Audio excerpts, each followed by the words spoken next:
Prithvi, thank you for being here and thank you for your film. It really is such fine storytelling. I was telling you outside that I was programming for a festival last year and I must have watched maybe like 100 films in a week as part of that process. And this is one of the films that really did stick with me.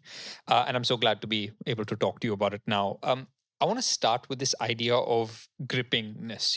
It really is remarkable how this film grabs you, and for 2 hours, it really doesn't let you go.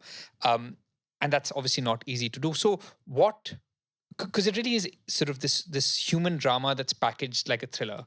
So, what goes into that sort of pulsating energy, that pace, that tension to create that sort of narrative where we really can't look away?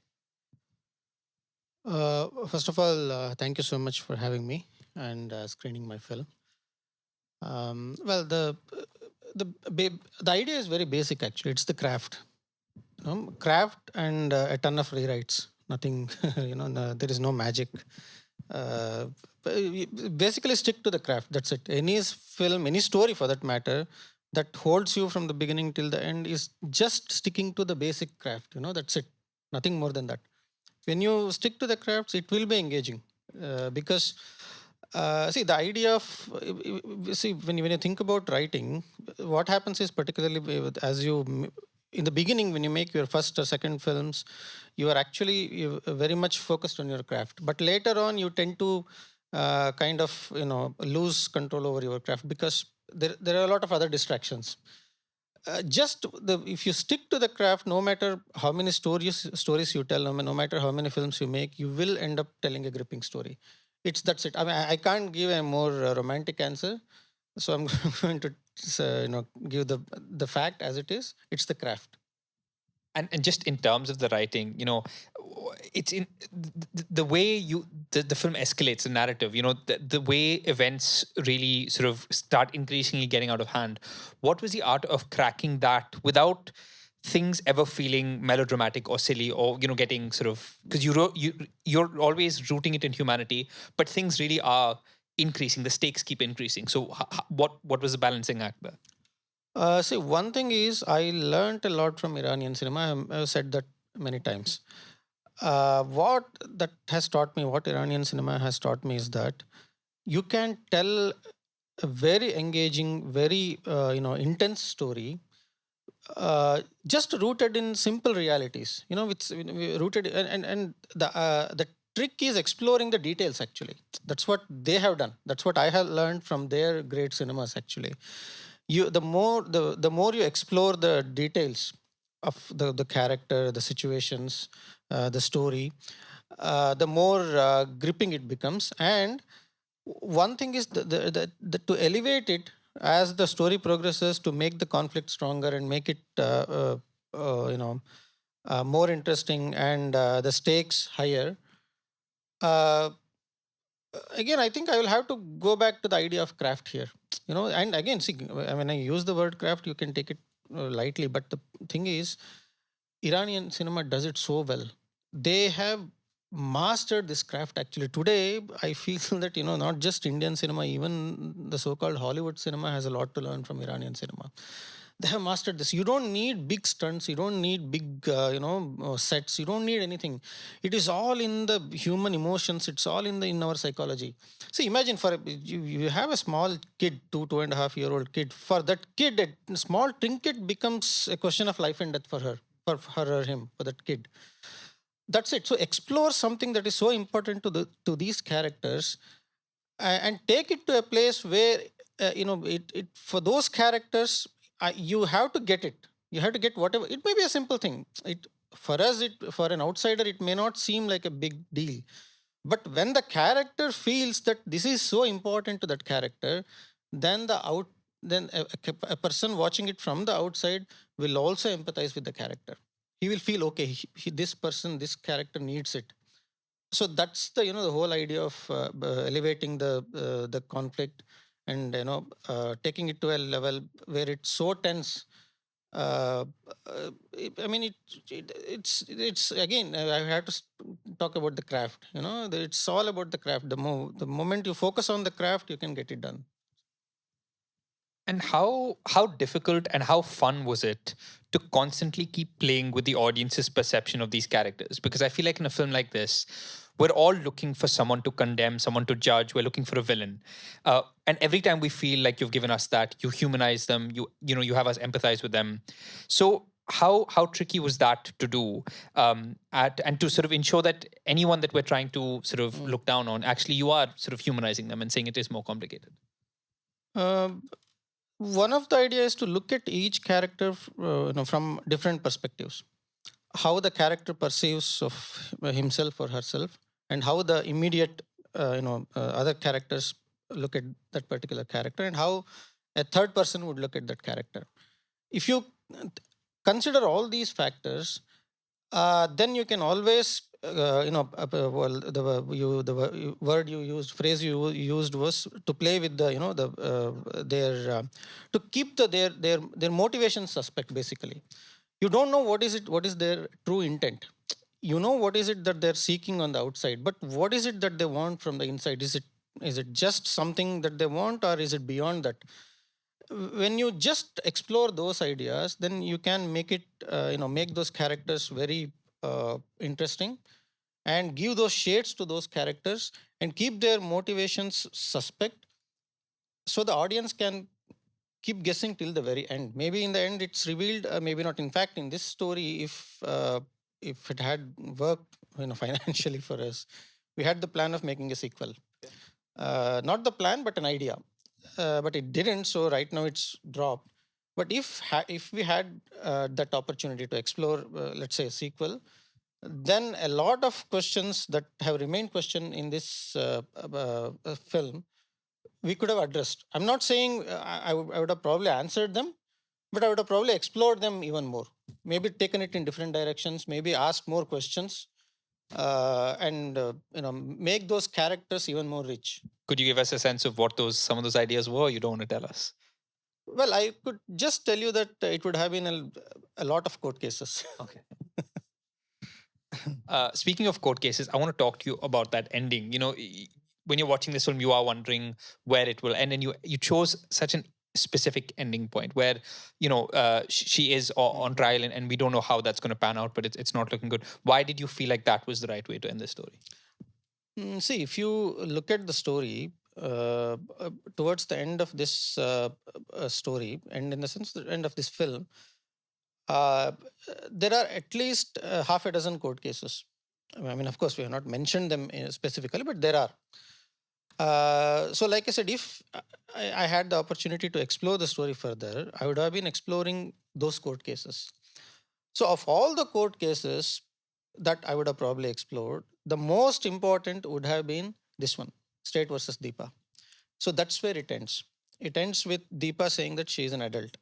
So, what are the implications? What are the repercussions, not only for her family, and also for others? That any audience can. It's up to his imagination. And if I had an opportunity, I would have probably explored it and given a story. But right now, at least in an audience mind, the story will grow. What are the possibilities? What might happen? So that's why we focused on her character and that ending. And one thing that's probably the most fascinating thing about this film is how you explore the nuances of discrimination. When it happens, when it's subtle, when it might not be happening. It's almost sort of the psychology of discrimination and how it affects how people see the world. Why did you choose to go down that route rather than a more clear cut, obvious way of making it very clear, of exactly what's happening? See, if I had made it clear, something binary would have been explored in a lot of films, and also it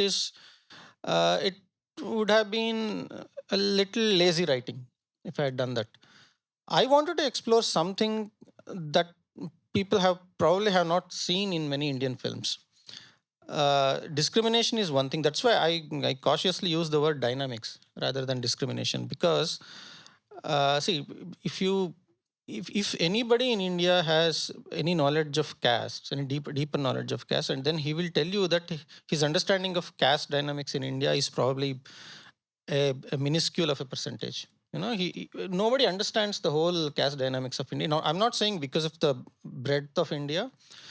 I'm saying even if you focus on a particular region, And if your study of castes is of that particular religion, of that particular region, you will still end up saying that I don't understand this. I have a little bit of an understanding, but I don't have deep understanding. There are castes, subcastes, there are oppressions of the so-called lower caste by the so-called lower caste. There are oppressions of so-called upper caste by the other upper caste. There are oppressions of one subcaste by other subcaste. Oppression, discrimination, however you want to look at it as. The point is, it's way too complex. So to simplify it, to give it a black and white look, binary look of oppression and discrimination would have been a massive injustice to the whole idea of caste. At least with this, if anybody watches this film, then at least in his mind he should understand that it's very complex. So this just gives him a glimpse of how complex it is. That's it. And I also want to talk to you about the idea of naturalness, which you've really explored so interestingly in this film. I want to start with talking about the performances a bit, because you've talked about how in your first film one of the big things you learned was how to work with actors, and here with this film, what was that experience like? Because you work, nobody's acting. The kind of performance you're really trying to reflect reality. So how tough was that to get that pitch across the cast? Um, it's see the primarily, if you get your casting done properly, then it's not that difficult. I'm not saying it's easy, but it's not that difficult. Casting is the key. After writing, see, primarily when you get your script right, and then you go to the next stage of filmmaking, that's the pre-production. There, to me, the most important aspect is casting. Actually, if you have your script, if you feel that your script is good enough, and if you have your cast, then as a director, you don't have to do anything. You're basically sitting there. Everybody will do their job. You don't have to. Somebody. You don't even say action and cut because there is someone else to say that. Your job becomes a lot easier. But to reach there, between casting and the shoot, I do rehearsals, either workshop or rehearsals. That is where I actually let actors explore these characters and make mistakes. And also, it helps me. In fact, many times it's not just the actors. In fact, I during these rehearsals, which I do even before the shoot, I get an idea of how the actors are interpreting these characters, and sometimes they're very different from the way I'm doing it. But if I like that, if that's within the brackets of what I want in a particular scene or a character, I'm fine with it. So let's make this change and let's go with that. So that helps a lot. And also, one more thing that generally helps during these rehearsals is the comfort level. Actors feel comfortable, with me, and I feel comfortable with them. So it makes the whole shoot very easy, actually. So it's actually, like I said, see, making good film is basically sticking to basics. Nothing. There is no rocket science in making good film. Actually, that's what I feel. And just in terms of the dynamic between Hari and Deepa's family, it's interesting to me that, you know, at no point was there any sort of overly aggressive figure. Hari's dad, for example, he's not, at no point you see anyone truly attacking either the kid or the other person's family. You keep them in a very interesting human space where there is empathy, but they're also looking out for themselves. Why did you choose to keep it in that zone rather than have someone who's sort of really out to sort of fight the other side? Uh, I think that was just about keeping the story rooted. Uh, I mean, we are all human beings. We all, none of us are really heroes, and none of us are really villains. We have all those flaws and also all those good qualities. So when you are a character rooted in reality, that's how you act. You don't. I'm not saying there are no exceptions. There are plenty of exceptions also, but a vast majority of the people want to live their life. That's it. They don't want any conflicts. They don't want any confrontation. They want to settle things to where they are. But unfortunately, sometimes the circumstances can lead us to make those choices that make these situations even more complex. That's what the whole idea of a film like this. But the characters are still trying to just solve these things with as little conflict as possible and get on with their lives. When that is the case, uh, like any of us, like a normal person in life, then he will not go to extremes. He will try to, just negotiate, basically negotiating with life. That's it. So that's what all these characters are doing.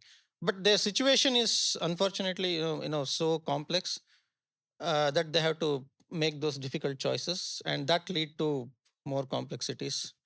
You know, I love that idea that they don't want to escalate it. They're trying yeah, to do the opposite, and in some cases, that yeah, actually leads to the escalation.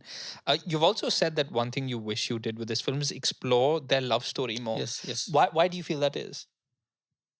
I think I didn't do enough in this film. And if I had done that, if I had explored their, their love story a little more, then particularly with respect to Hari's character, I would have probably made given a rich color to his character, which I think I didn't do. That was my mistake anyway, at the time of writing, by the way. But I wish I could, go back and explore that a little more and give more color to his character. But I found it so interesting that even with them, that's the one place you would expect some aggression, some animosity between Hari and Deepa, but you never do that. Even when they're at their most strained and they feel the most betrayed, there is still sort of empathy for each other. He's still breaking down. He's still trying to do his best, which I thought was very interesting. At no point do either of them really say, sort of, go to hell or whatever. Well, see, let's also consider the fact that they are teenagers. They're just 17 years old, or 18 in her case. They're not like, I mean, at least in Indian context, a 17, 18, even a 20-year-old is not necessarily a fully grown, adult. That's because of the way our society works, the protective nature of parents, the family. I'm not saying it's applicable to all the people, but in most cases, at least in my case, I could say that even after I completed my graduation, I was a naive, you could, and a very naive individual. That's what happens when you live in a society where there is a lot of conservatism, and also the parents are very protective, the family is protective.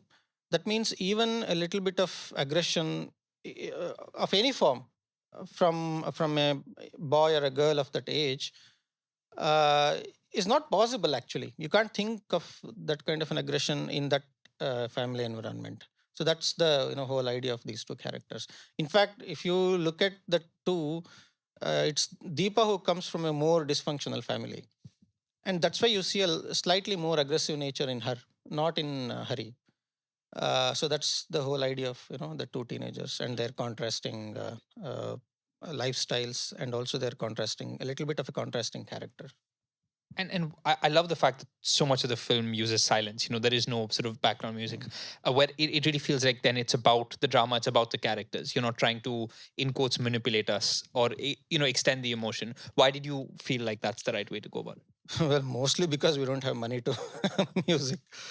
But otherwise, see, sometimes you, at the rough cut stage, you see, in the beginning, the idea is to go with the film with no music, both for budgetary reasons and also because, uh, you see, if the film works, you don't need music. But in this film, I felt like music would have helped, because I felt that it didn't work in some places. And finally, we did add music for the theatrical version that we released. But in this version which you saw, which is basically the version that went to film festivals and won recognitions and other things, there we decided to not have any music. Again, like I said, one of them is primarily the budgetary reasons. The other is, like you said, music can manipulate certain things, certain emotions. So it's better to not have it rather than, manipulate audience emotion. So I think there was a Guillermo del Toro said in an interview that for filmmaking, the obstacle is the path. So it's interesting that you say that it's budget related, where for me, the silence adds so much, to the film. One of the other things I love about the film is just how accessible it is. We were discussing this earlier that a lot of indie films tend to be very intimidating, for audiences. They can be, in terms of the aesthetic, the style, the structure, they're really doing something very different. And this film, it just felt to me that it's so easy to follow. It sort of swallows you whole, and then you're so with it. It felt that it was very important for you for this film to connect with all sorts of audiences. Is that fair to say? But why was that important? um, See, I personally don't like films that are slightly more self-indulgent. I want to tell simple stories. That's it. And uh, at least in these films, I want to tell those stories that are rooted in our societies, that we probably can connect with somebody in our neighborhoods or maybe in our own families. So when you're doing that, then there is no scope for any manipulations there. You just have to tell simple stories. That's what I attempted to do here, and also in my previous films. Keep it simple. Tell a simple story. Let an audience connect with it, and yeah. And in terms of, we were discussing earlier of playing with our perceptions of these characters. We go into this film and we're so ready to condemn whether it's the cops or the lawyers or the parents or obviously Hari and Deepa. Was there one particular character which was the most tricky to write, to show sort of that different shades, show that humanity, to make us think one thing and then make us sort of empathize with them? Particular character, possibly the principal's character. Mm, uh, and actually, see, like I said, see, I don't have the opportunity to explore these characters any further. If I, like I said, if I had a sequel, I would have probably done that. In fact, the boys, who rebel, the leader of the boys who does all these things, it's that character that I wanted to explore more. And right now, his motivations are very obscure. You definitely don't know why he's doing all that, because I have some ideas in my mind. I had even when I wrote this script, I had given motivations to his actions, but I didn't explore them in this story. So if I had an opportunity, he would have probably been one of the most colorful character in the sequel. But difficulty, I'm not sure. I mean, see, the whole thing is a difficult process. Whole writing itself is a difficult process, because this one took about 4 or 5 years. I'm not saying that I sat every day for 4 or 5 years, but you write some today and then leave it for a few weeks and then write for a couple of days. That's the whole process. But rewrites, I don't know. I may have written some 50 to 100 drafts, rewrites. So it took a lot of writing. It wasn't easy overall. And I don't like lazy writing also. If you're trying to tell a story to an audience, then even an audience shouldn't feel it's lazy, because I don't like it. So I'm sure the audience won't like it. So, well, it's a part of the whole process, writing process. That's it.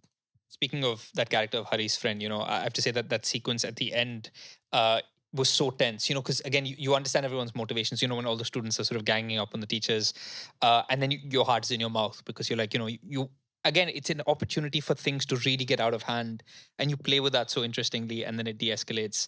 I do have a lot I want to ask you, but I think we will end on that note. Thank you so much for being here, Prithvi. Thank you for your film. Thank you. See, this is for us, any screening opportunity is a great opportunity, because these days you release a cinema in theaters and you literally you will see 2 3 people in the cinema.